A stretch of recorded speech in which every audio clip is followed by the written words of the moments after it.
Good morning, everyone. We're going to start our prelude music now. We hope that this will help bridge the gap between the outer world and a moment of reflection and entering into worship together. The first song that we're going to sing is Mother, I Feel You from the Teal Hymnal. If you'd like to join in and sing along, you're more than welcome to.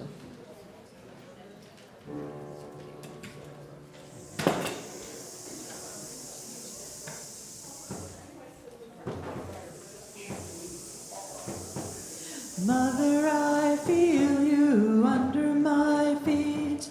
Mother, I hear your heart beating. Hey-ya, hey-ya, hey-ya, ya, hey-ya, hey-ya, ho.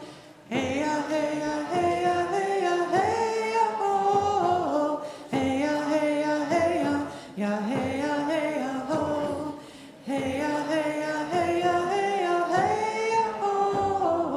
Mother, I hear you in the river song.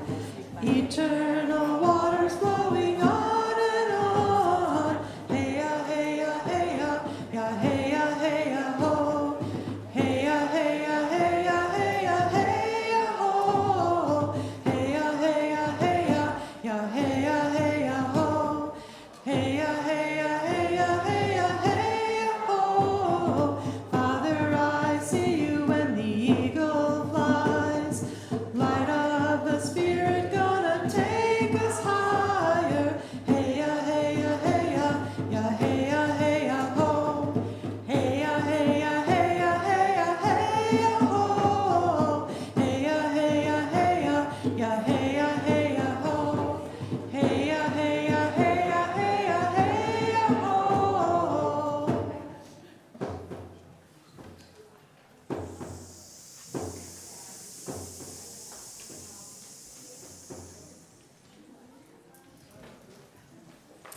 Our second prelude this morning is from Emma's Revolution. Keep on moving forward.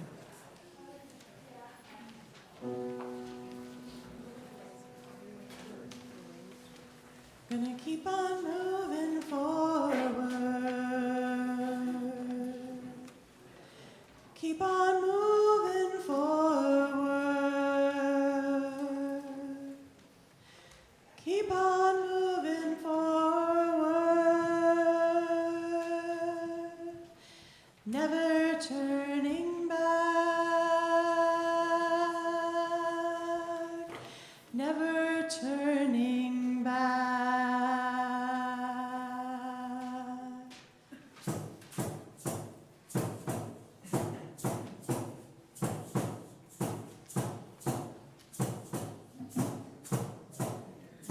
Gonna keep on moving proudly.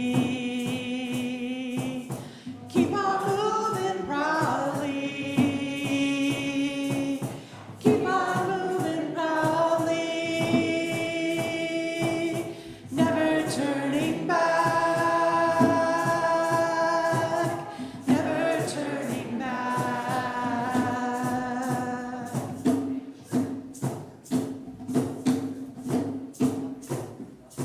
Gonna keep on singing loud.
Welcome to the Unitarian Universalist Congregation of Grand Traverse for today's Sunday service.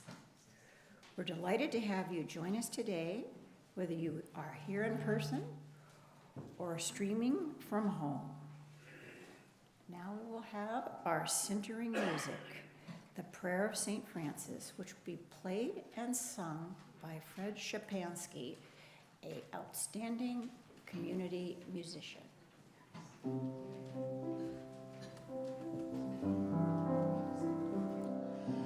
Make me a channel of your peace. Where there's hatred, let me bring your love. Where there is injury, your pardon, Lord. And where there's doubt, true faith in you. Make me a channel of your peace. Where there's despair in life, let me bring hope. Where there's darkness, only light. And where there's sadness, ever joy. Oh, Master, grant that I may never seek so much to be consoled as to console, to be understood as to understand, to be loved as to love with all my soul. Make me a channel of your peace. It is in pardoning that we are pardoned, in giving of ourselves that we receive, and in dying that we're born to eternal life.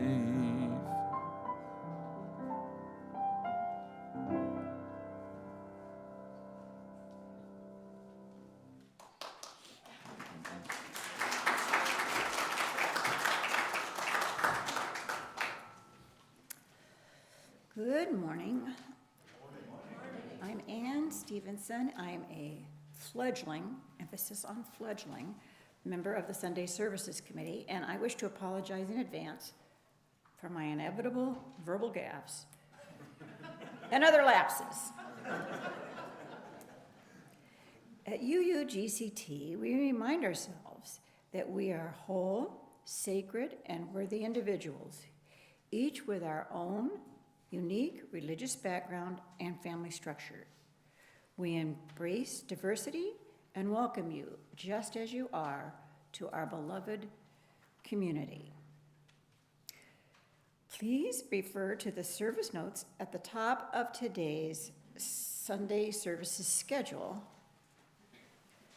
If you have written a joy or concern, it will be read to the congregation by Margaret Wozniak, a member of the Congregational Care Team, later in today's service.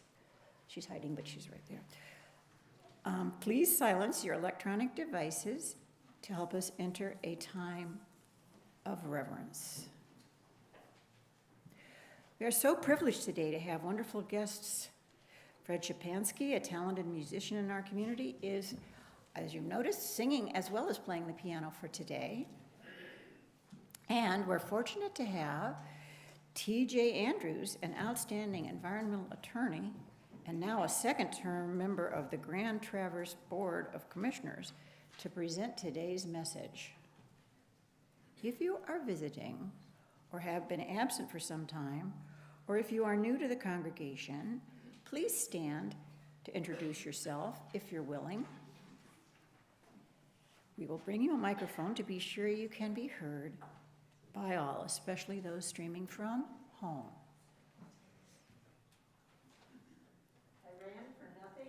Yeah, Chris got no work.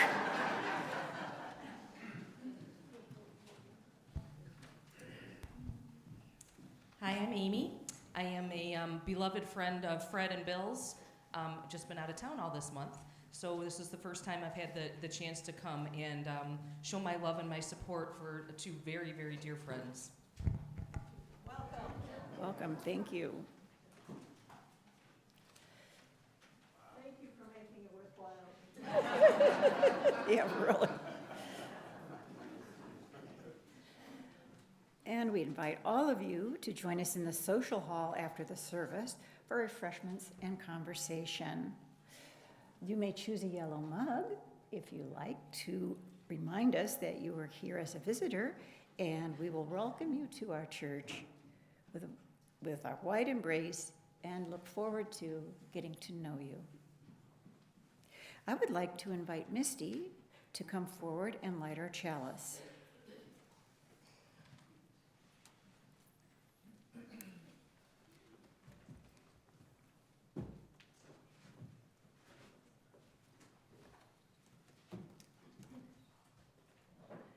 As encouraged by Dag Hammarskjöld, should you have forgotten, he is a Swedish diplomat, or was a Swedish diplomat, and was the second Secretary General of the United Nations. And what he says is, every morning we must hold out our chalice of our being. Every morning, hold out our chalice of our being to receive, to carry, and to give back. Thank you. Okay, please. Oh, excuse me. Now, I'm sorry. See, I knew this would happen. Now we enter together into a time of contemplation and reverence as Misty sounds our singing bowl. I was wondering why you weren't leaving. May we join in spirit as the sound reverberates and gradually fades.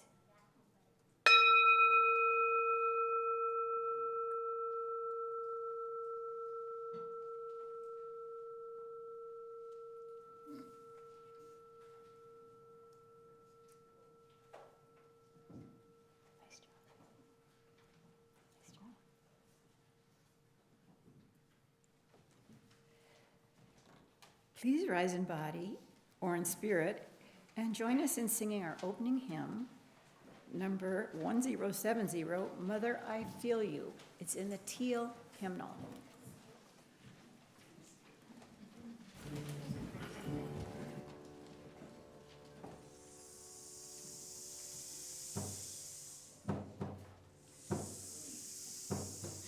Mother, I feel you under my feet. Mother, I feel your heart beating. Hey-ya, hey-ya, hey-ya, ya, hey-ya, hey-ya, ho.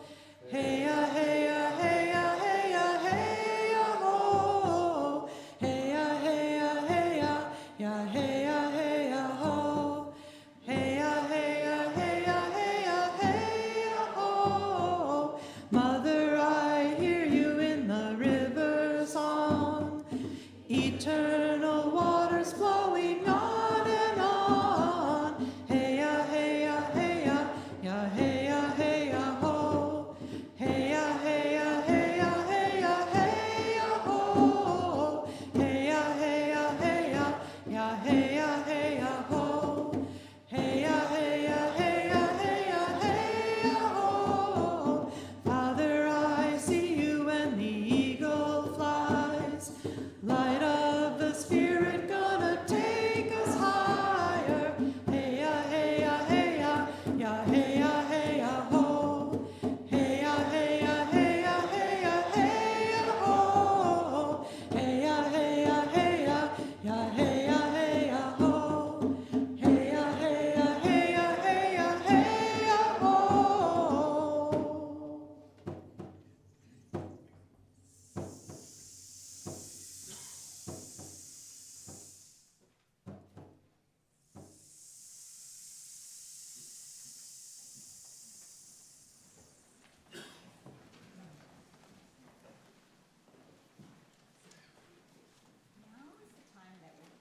Share our story chosen with our younger participants in mind.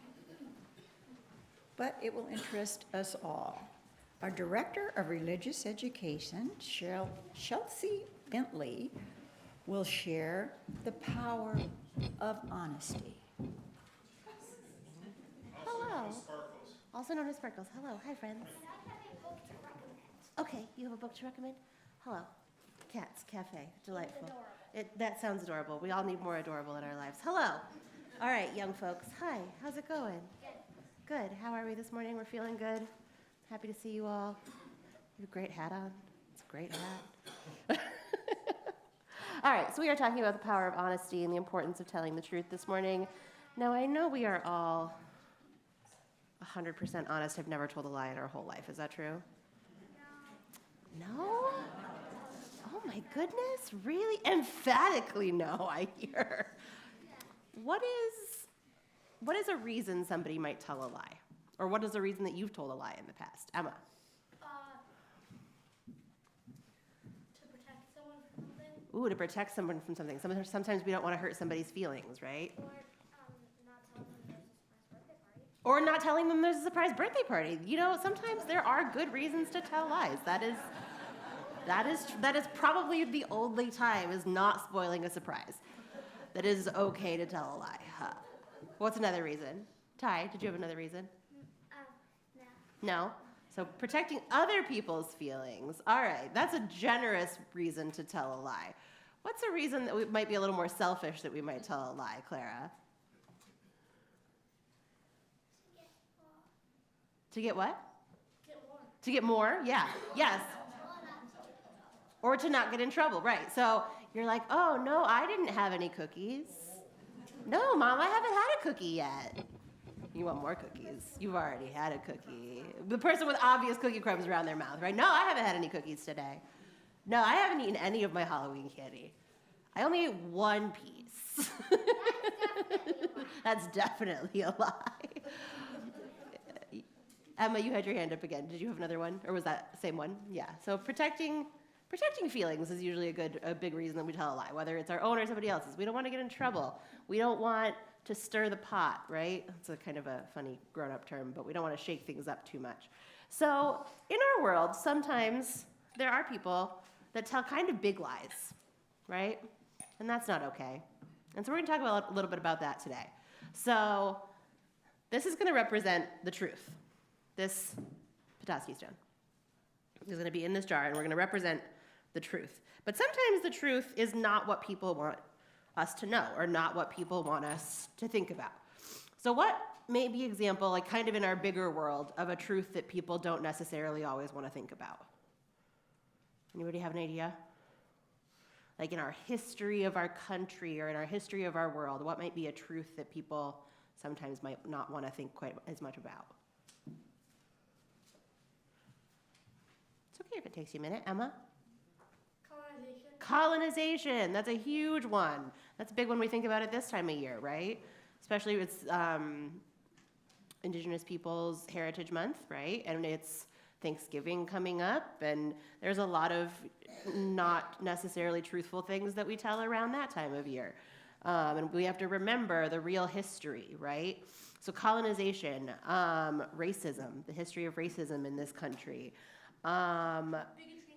Bigotry in general, right? Transphobia, homophobia, all kinds of things, all those things that they call phobias that really are, it's mostly that they just don't like those people, right? It's not so much that they fear them, it's just that they might not like those people.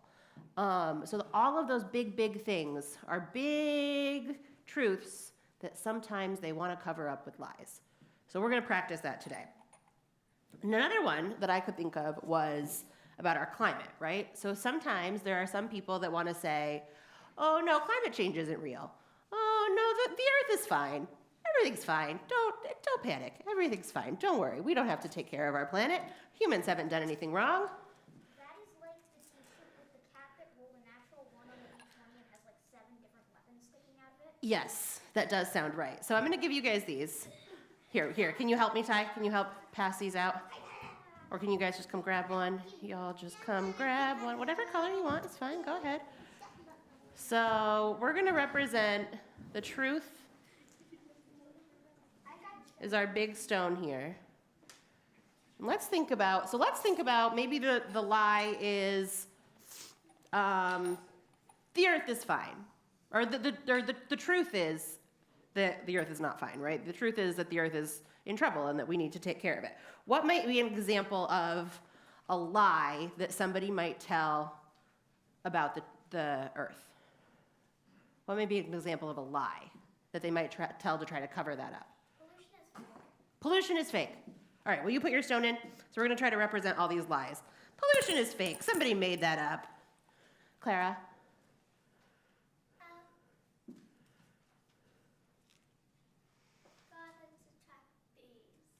Gardens attract, well, that's a truth. Gardens do attract bees. I know, I'm making it tricky for you. Usually we talk about how do we, the truthful things that we can say. Making you lie. It's no good. I'm bad at this. That's good that you're not a good liar. It is wrong. It is wrong to tell lies. Oh, she is good. Oh, okay, I see. Oh, only siblings could say such things. She is very good at lying. All right, well, that's a matter that may be up for debate. What's another lie that somebody might tell to try to cover up the truth that our earth might be in trouble? Ty? We don't need trees. We don't need trees. Trees are fine. Or maybe, we need the trees to make toilet paper. We don't need the trees to help us breathe. That's silly.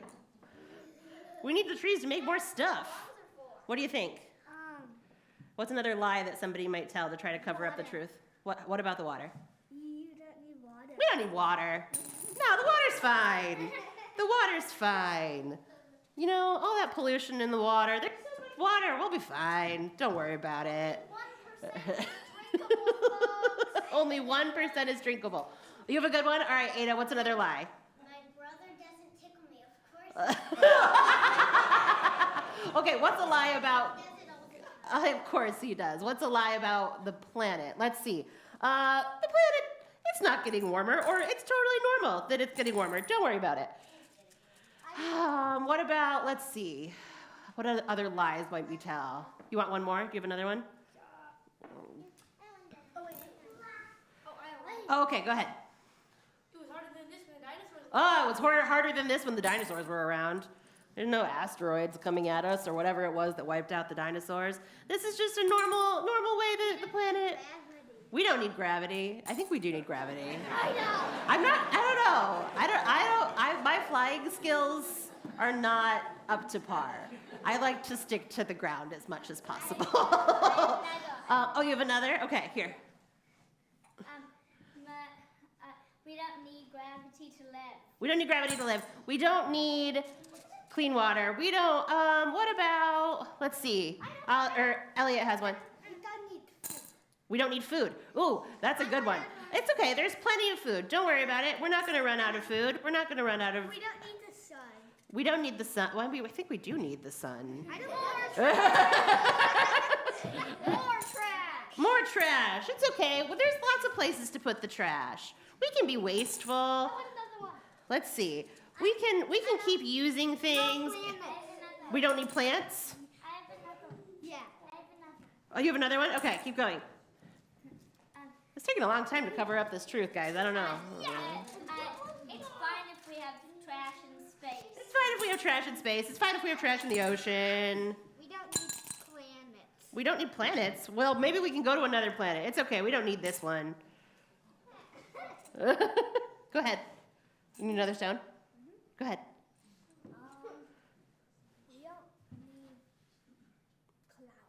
We don't need clouds.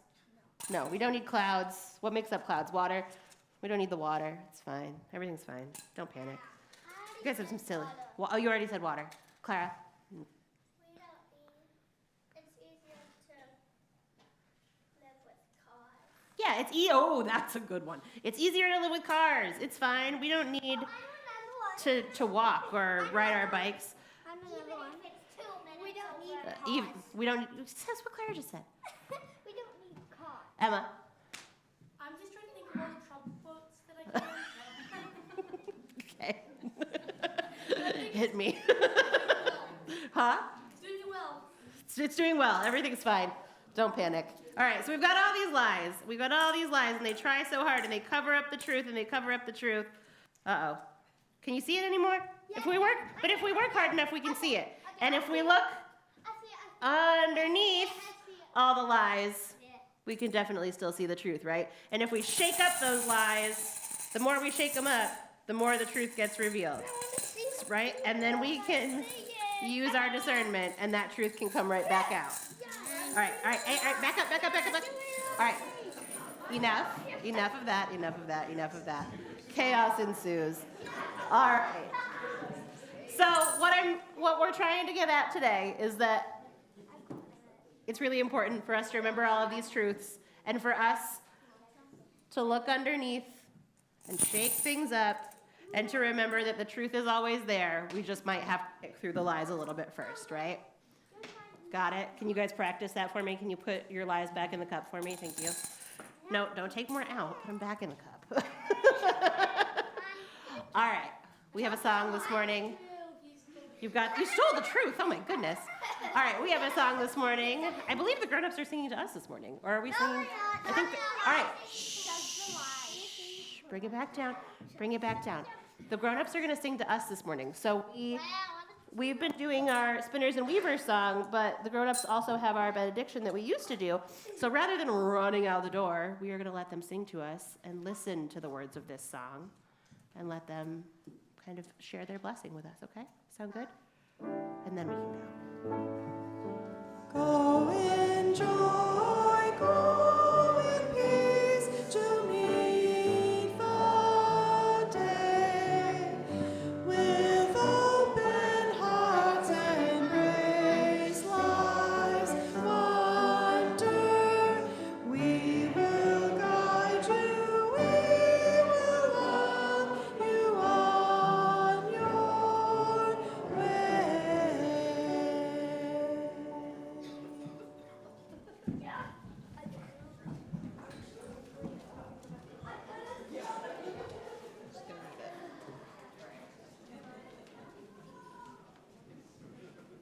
Now it is time for our offering, where you so generously give to support the congregation and the community needs in the Traverse City area. Please note there are two sides to the baskets being passed.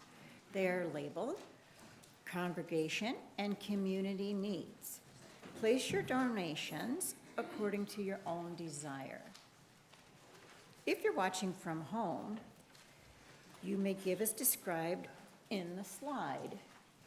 Mail a check, visit the UUCGT website, download the Vanco Mobile Faith Engagement app, or prearrange with your bank for a monthly transfer to the UUCGT account. However you choose to give, you may always designate for the congregation or for the community needs. In the spirit of giving, let's listen to today's meditation music for the beauty of the earth.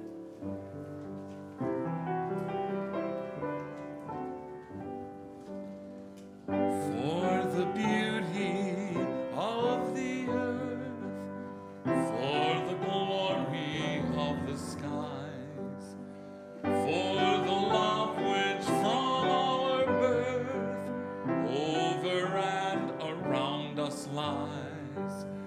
God of all, to you we raise this our hymn of grateful praise.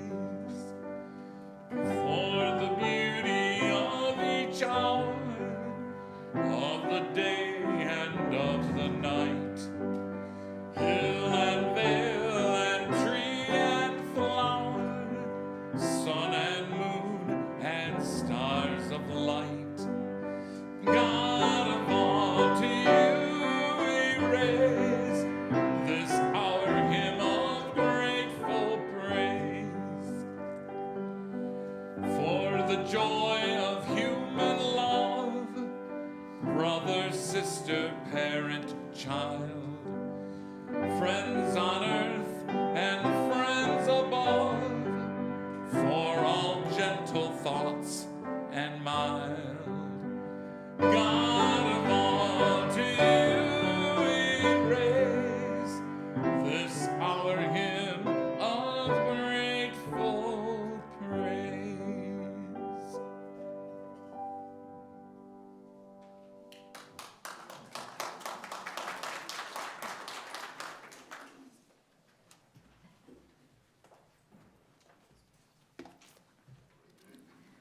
It is our practice as a caring religious community to set time aside in our service to name and honor the joys and concerns that mark our lives, the milestones and moments of our lived experience. Note that I am wearing the Congregational Care Team stole. I think of it as representing all of us in the congregation, and your arms stretching wide to embrace each other in times of joy or sorrow. I will be sharing the joys and concerns that have been offered for us today to hold in our hearts. If you have a joy or concern that is a bit too tender to share, I invite you to reach out to Reverend Alex or the Congregational Care Team. Are there any other members of the Congregational Care Team here today? No. Oh, yes, in the back. If your joy or concern is still too tender to share, if your joy or concern is still raw and tender, we invite you to hold it in your heart as you are held in this loving community. You might also light a candle at home as a reminder that our hearts are with you and that our care does not stop as we exit the church. None of us is meant to travel life's journey alone. So now, dear ones, here's what has been shared with this gathered community today. From Chris Lautz. My niece and I have a referral doctor appointment for her migraines tomorrow. Please cross your fingers, toes, and all else to wish us luck that they have a great idea for a treatment. From Cindy Edmondson. My brother Patrick would be 57 this week. He has been missing for over 5 years. We hope to know someday what happened to him. From Sherry and Mike Heinz. A joy. We loved the musical Seussical at the Traverse City Central High School last night, especially listening to the music performed by Kinsey Heinz and the rest of the pit. This is from her proud parents. Now, let us hold a moment of stillness for these joys and concerns and for those that remain in our hearts.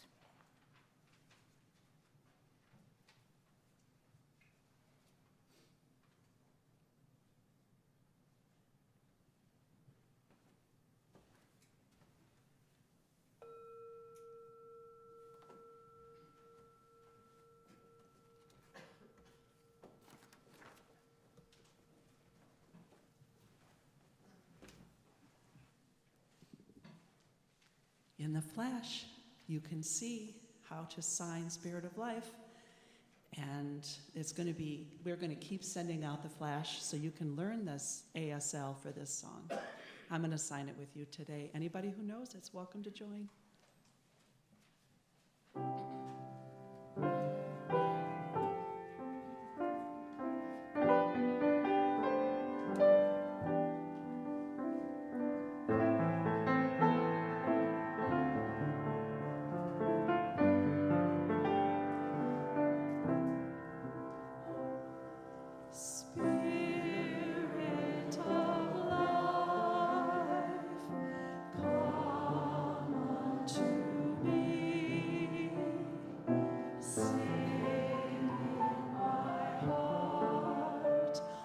Stirrings of compassion, blow in the wind, rise in the sea,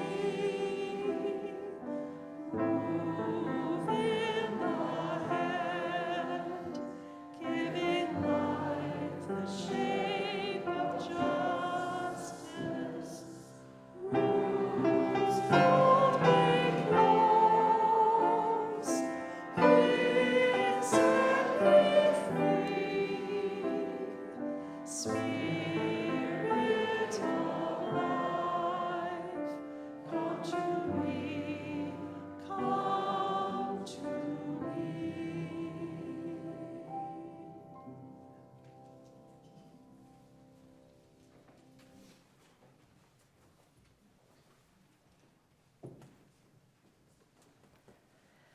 Our reading today is Great Waters by Carolyn McDade, who I think is the same person who wrote Spirit of Life, because that person's name is Carolyn McDade.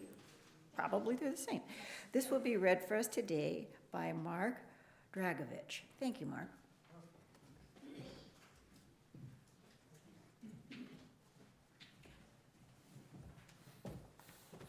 Good morning. So nice to see so many faces out in the crowd today. So for those joining us today, thank you for being here. You made my day, so thank you. Great waters reveal and veil. Fathoms of darkness, the moon riding swells.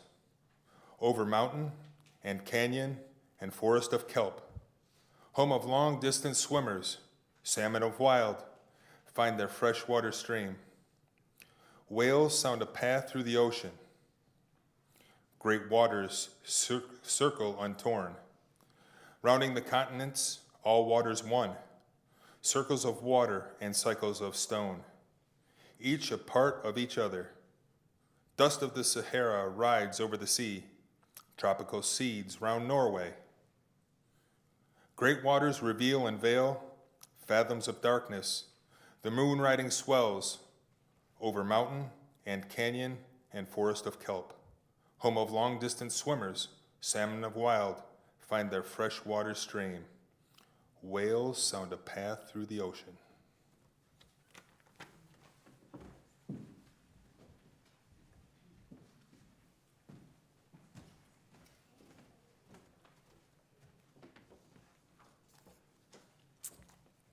T.J. Andrews grew up surrounded by orchards and wild things on a citrus farm in southern Africa.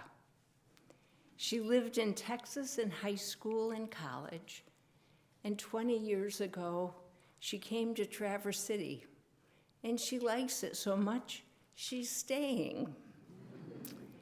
TJ is one of the open water swimmers we often hear about in this region, stroking their way in the open, beautiful waters that surround us. That's what first made me pay attention to TJ, that love of open water swimming. But I have to say there's some more important talents than that. She's been an environmental attorney who has worked to protect natural resources and address climate change for over 20 years. Plus, she's a mom and a wife. Mike Grant is her husband, and she has a 9th and 7th grader. On the county commission, TJ has really worked hard to improve transparency and accountability. She has a wealth of experience and knowledge on environmental issues, but also work on the policies that keep our local government working for the benefit of all. This community and the whole county is so fortunate to have TJ Andrews working for us as a public servant. Please join me in welcoming TJ Andrews.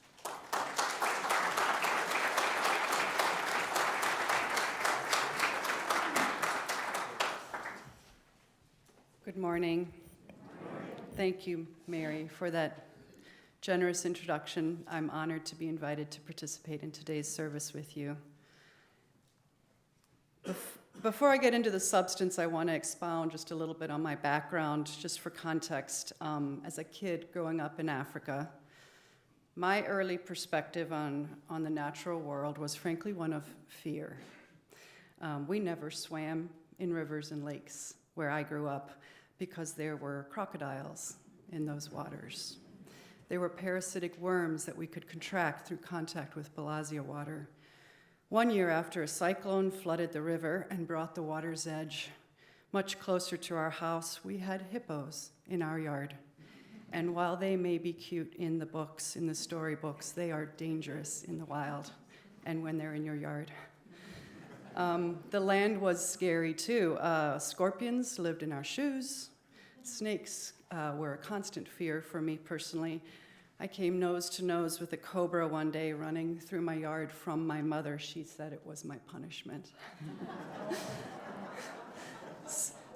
I won't tell you what I did, but snakes, it had to do with Tupperware and holes that I punched in it. There were snakes also in trees, there were snakes in the grass, there were snakes inside our home. A little girl in our community died when she was bitten by a mamba that was inside the curtains in her home. And I personally checked under the covers of my bed every single night before I went to bed. We were very remote. We were hours from the nearest hospital, and the wilderness was very close by.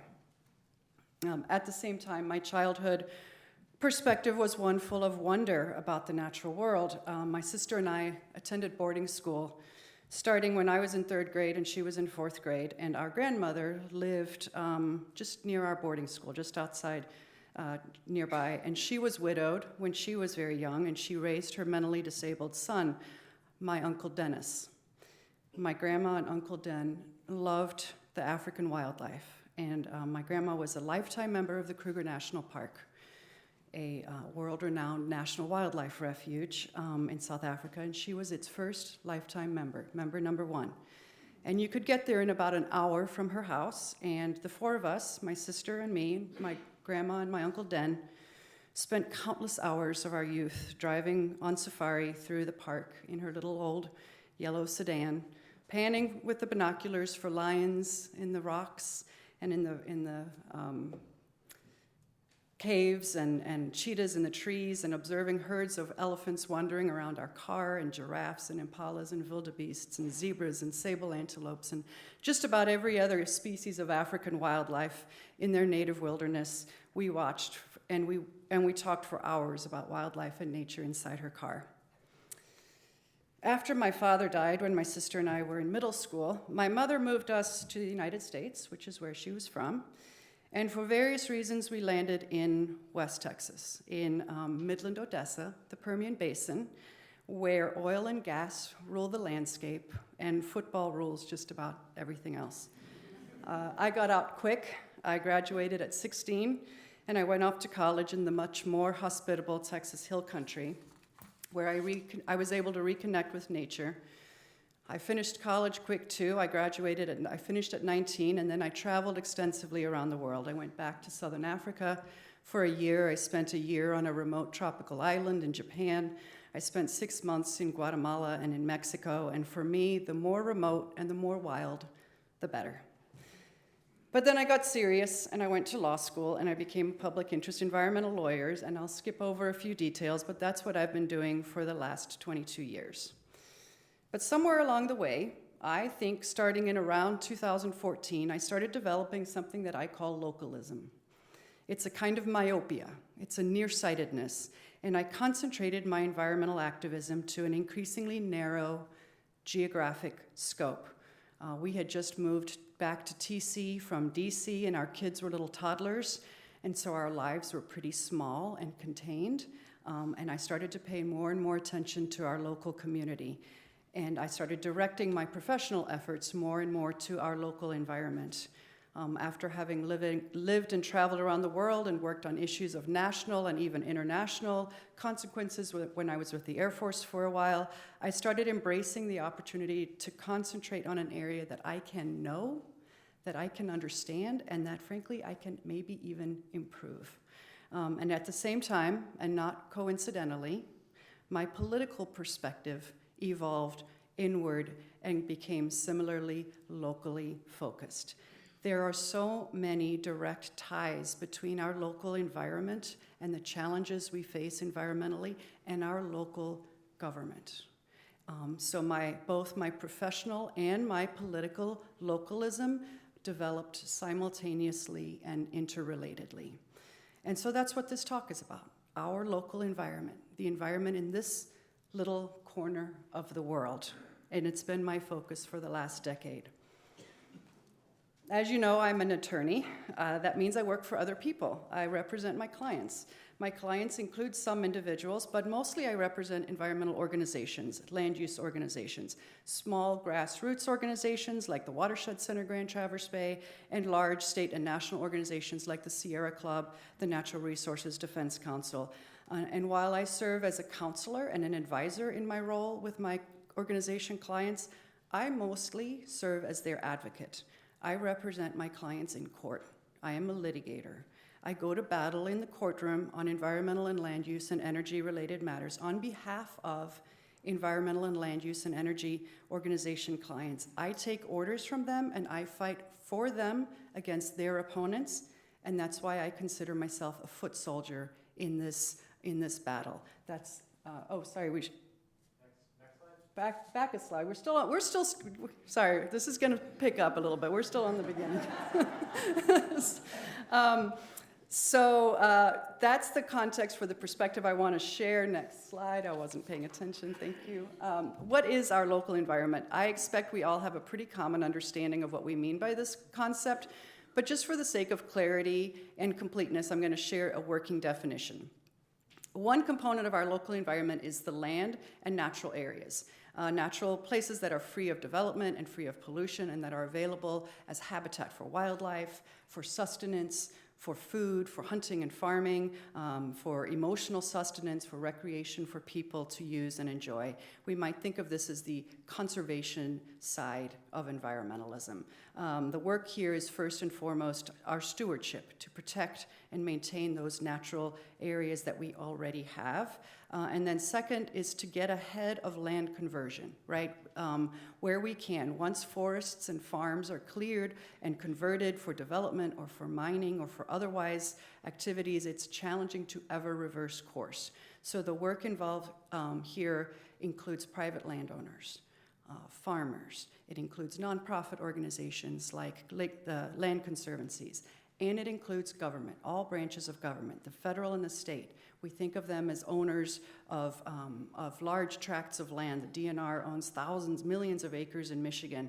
They hold conservation easements on private land, and they provide funding to incentivize the protection of private land. But local government is a critically important player in this area as well on the land conservation side. Local governments in our community own thousands of acres of land. And they also regulate private land through zoning, of course. So we have the land side, and then another component in our local environment is, of course, water. Lakes, streams, tributaries, and then the groundwater beneath. Related are wetlands, which sort of span both the water resources and the land side, and keep our water clean and provide habitat. These water resources provide a physical environment for habitat, for wildlife species, for waterfowl, sustenance, again, right? Hunting and fishing, and then again, recreation for people to swim, to paddle, to otherwise enjoy.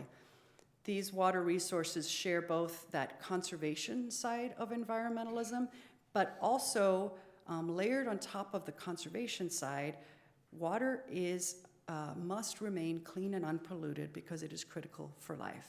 So on top of the conservation side, we have a public health component for water quality. Protecting water quality here involves its stewardship, maintaining our shorelines and our wetlands, ensuring public access to water so that people can use and enjoy it, and then most critically in my work is preventing contamination or even the threat of contamination, because if we don't act to get ahead of pollution, it's virtually always safer. It's virtually always more efficient and cost-effective to prevent water pollution than to try to remediate it after it's already happened. Protecting water resources, again, involves private landowners, and it involves government, and layered on top of all of the systems that protect water, we have a permitting regime that aims to prevent discharging before it occurs. And those discharge permits, we think of the EPA, we think of EGLE, but the state and local governments are also significant distributors or deniers of permits for discharge, particularly when it involves construction. Another component of our local environment, and overarching both the land and the water components, is climate.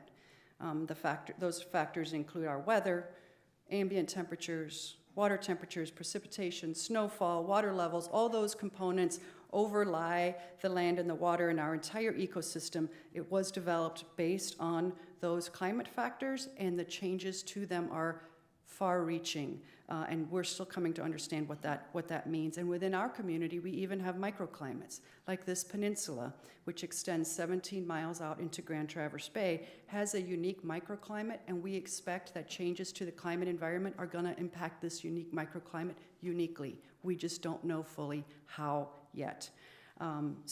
So with that, that's my working definition of our local environment. I'm going to just skim through what are the challenges, environmental challenges to our local water. So first and foremost is runoff. It is probably the most unsexy pollution and doesn't get enough attention, but this is the most significant threat to water quality in our community, comes from water running off hard or impervious surfaces, from roads, parking lots, roofs, sometimes even fields.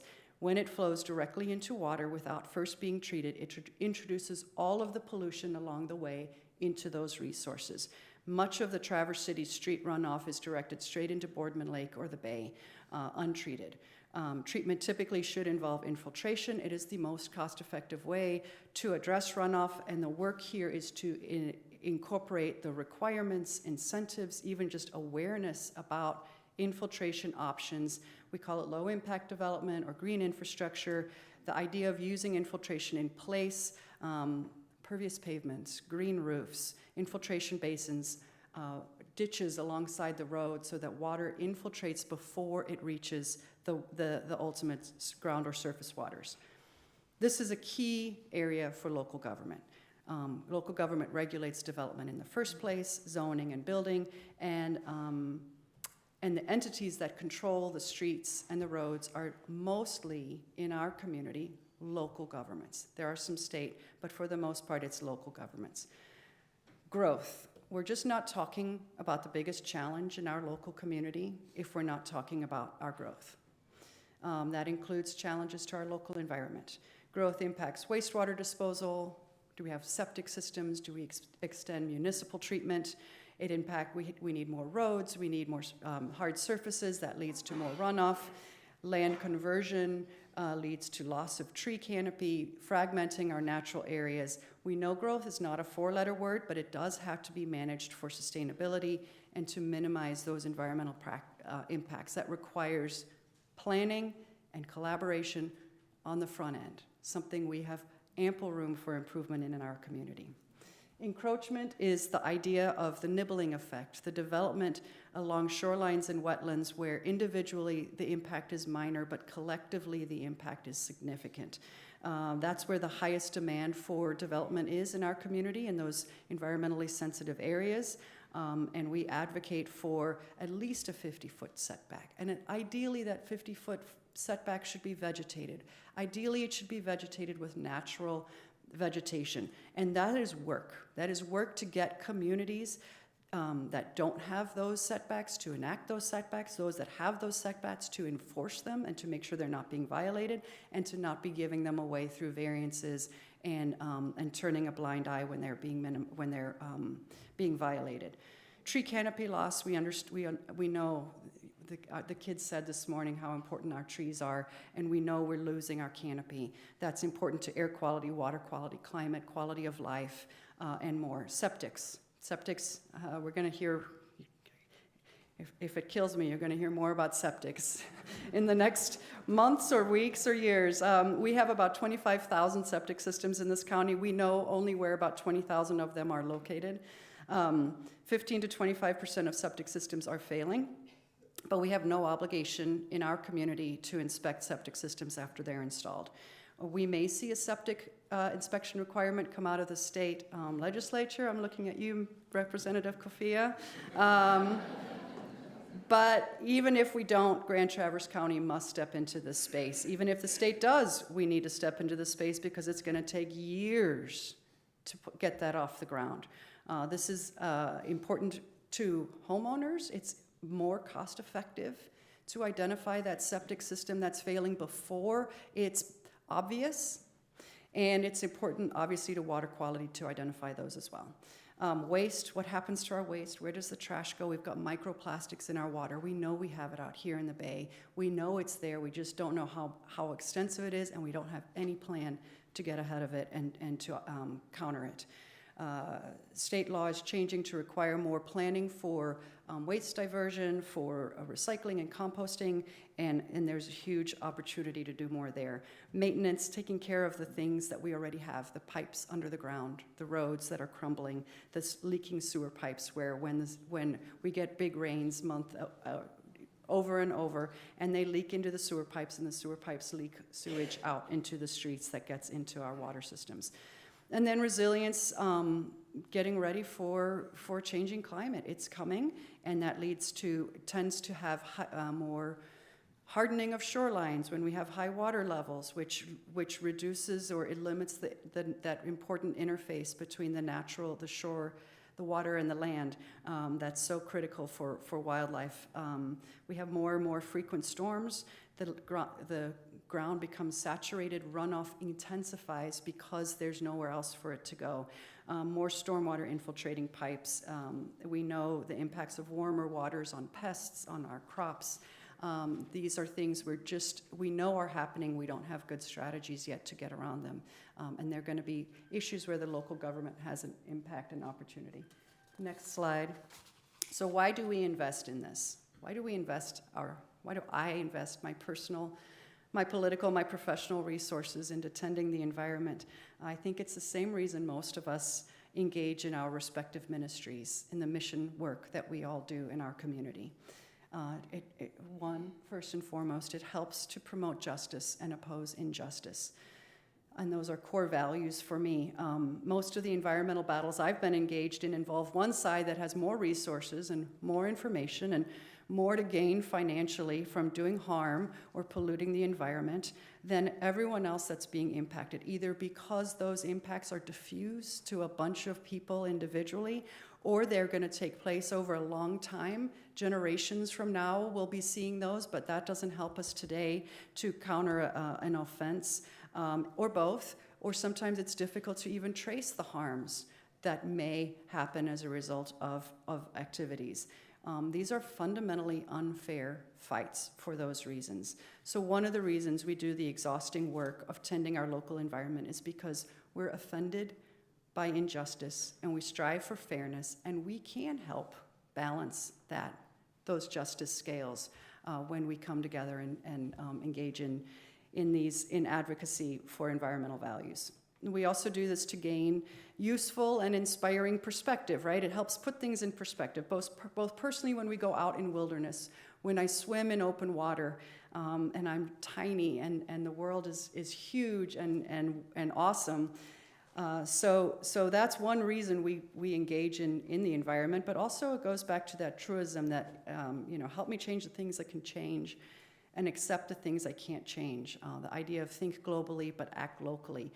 The scope of our environmental challenges is frankly overwhelming, right? It's infinite. We can just scrape the surface of them, like climate change or water pollution.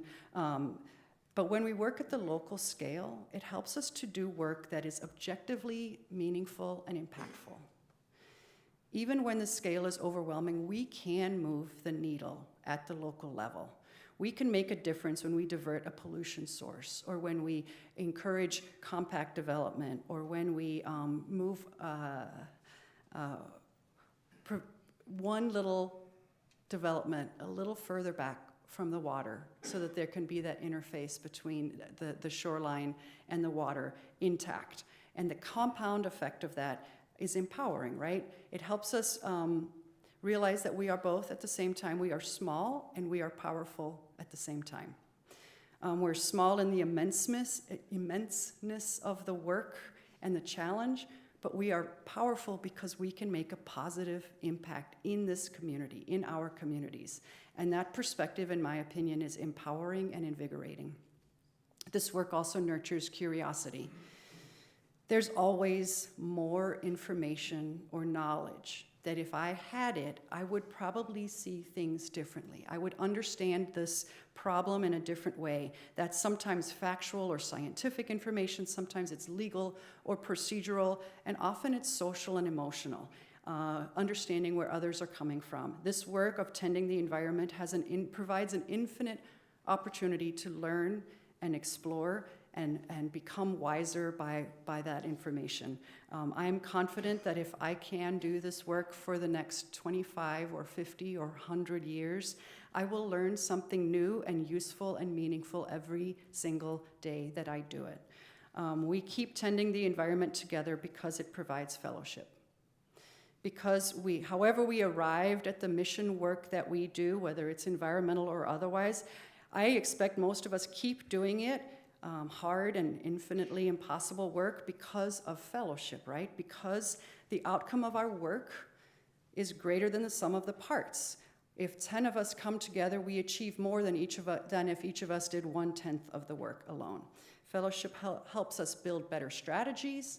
It helps get more voices and input and perspective on how to solve these problems. It helps us celebrate our victories or our successes when we have them, and it helps grieve our losses, and there are losses.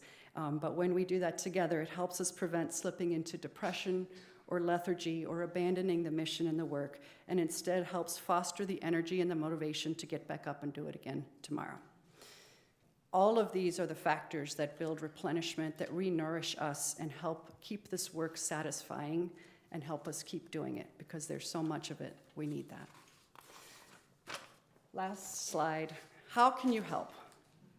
I put up 12 reminders. I'm not going to go through all of them. I think most of them people are already familiar with. You're engaged citizens in our community. I'm happy to discuss them further, but I do want to focus on two in particular. The second one is recreate outside.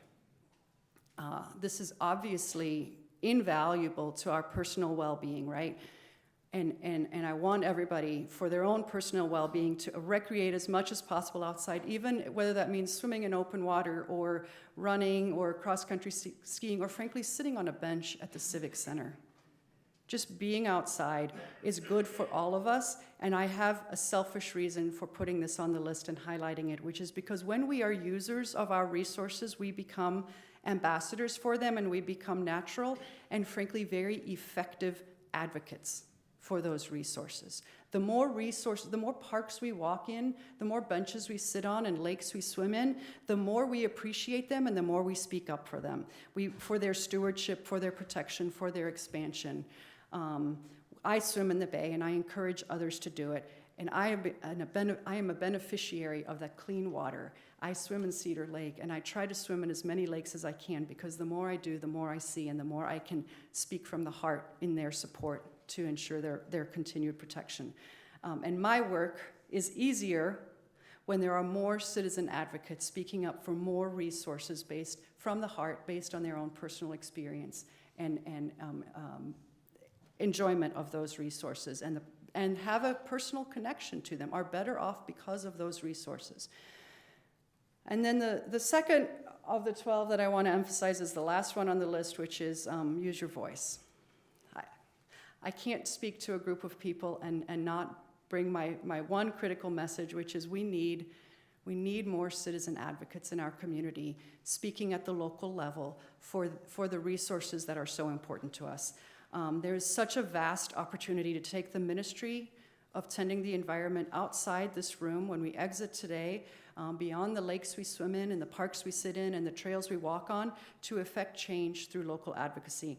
As I said at the beginning, my work started simultaneously local environmental and local political because they are so intertwined. They are two sides of the same coin, and it's hard to see that. It's hard to see how much local decision-making impacts the environment that we work in, that we live in. So I encourage, not everyone's going to become a county commissioner or a township trustee, although I hope more do, or a supervisor, or run for elected office. But there are also scores of appointees, whether it's parks boards or planning commissions or boards of zoning appeals, frankly, even private boards where you are a consumer, where you get to decide what energy, which rate you're going to use for your power and what your vehicle fleet is going to look like and how you're going, what values you're going to bring to manage an organization. So there's being a decision maker. There's so much opportunity to become a decision maker at the local level and to bring these values with us. And then there's another even bigger opportunity to engage and influence the local decision makers. There is a void of advocacy at the local level. It is hard. I think it's complicated. It's so much easier to look up and see things like the EPA and EGLE and national issues, but we can have a direct, immediate, and impactful conversation with the decision maker and change the course of what the local governments are doing, local boards are doing, whether it's coffee or lunch or letters to the editor or emails or coming and speaking in public comment. It is harder for us to say no when our neighbors say that and when they speak from the heart because they are talking about resources that are important to them.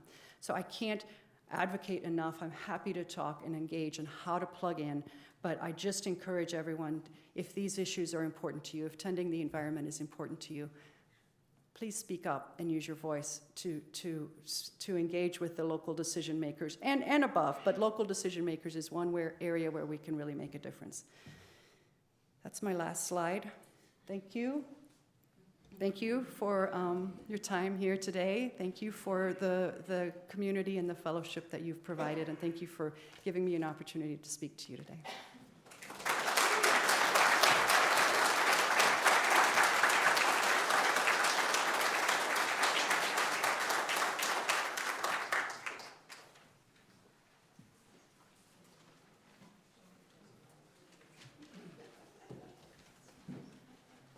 If we could enter into a moment of silence before our closing hymn.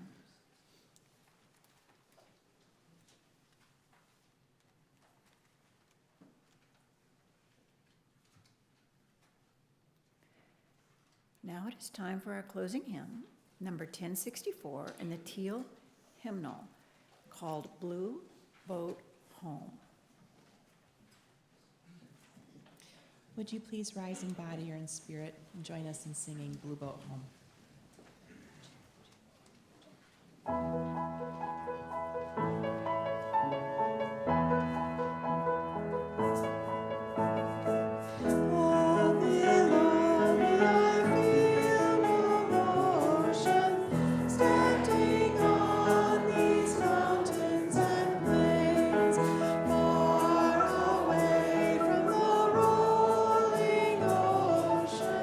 Still I try.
Misty, will you please release the flame?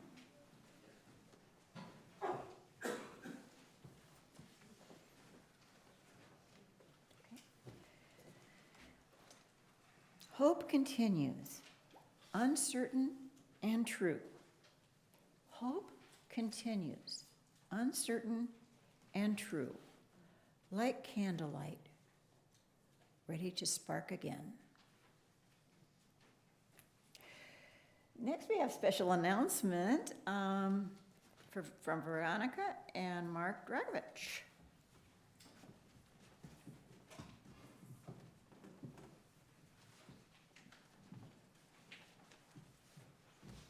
So you are here for support.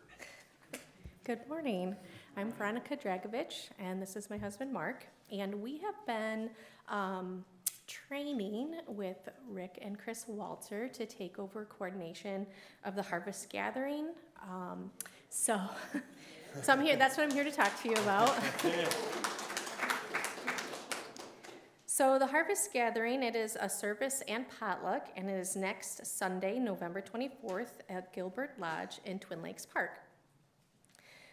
Bring a favorite dish to share, enjoy good company, and celebrate the season together. Also, be sure to bring your own table service.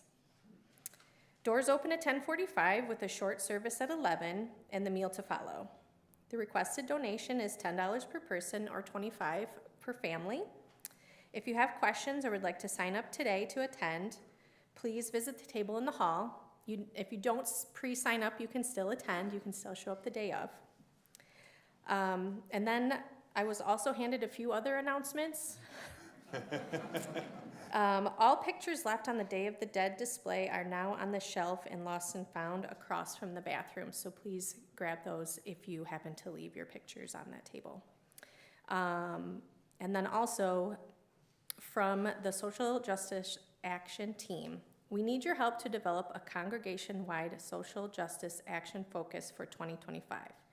Contact Jan Zerbel, Mike Radke, or any member of the Social Justice Action Team with your thoughts on what should the congregation set as their social justice goal for 2025. Thank you.